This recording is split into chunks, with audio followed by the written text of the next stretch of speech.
Why is it that secular humanists have the right to push their views onto Christians, their society, their ideal, whereas a Christian doesn't have the right to push their views on atheists or Muslims or other groups of people? They don't.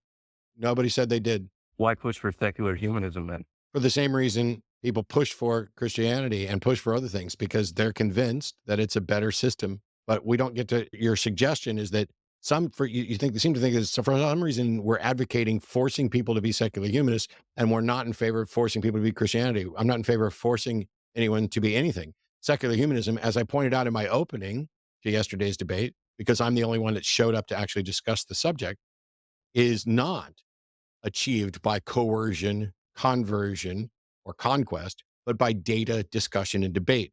We present compelling arguments in order to convince people to adopt a better perspective. If you want to convince people to adopt Christianity, you're free to do that. What you're not free to do is legislate that onto other people. So can you legislate secular humanism?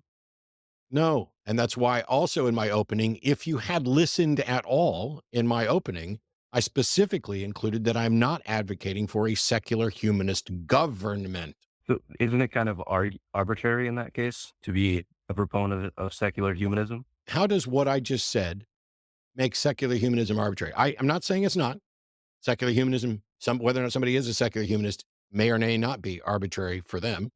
But how did anything that I just said in answer to your first two or three ridiculous objections get you to secular? Isn't it secular humanism just arbitrary?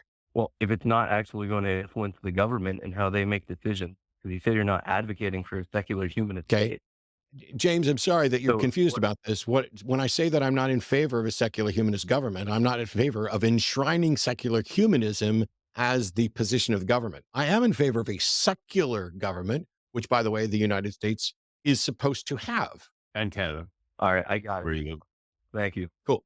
Thanks. All right, there we go. Those kind of things, by Problem the solved. way, those kind of things could have been addressed during the actual debate and during Q&A if it weren't for the case that Andrew showed up with zero intention of actually addressing the subject. And by the way, the subject was supposed to be, which is a better foundation for morality, the Bible or secular humanism, not about. I hope you get to use that. Actually, I hope that's a debate that happens here on this channel at some point. 'Cause that'd be great with someone.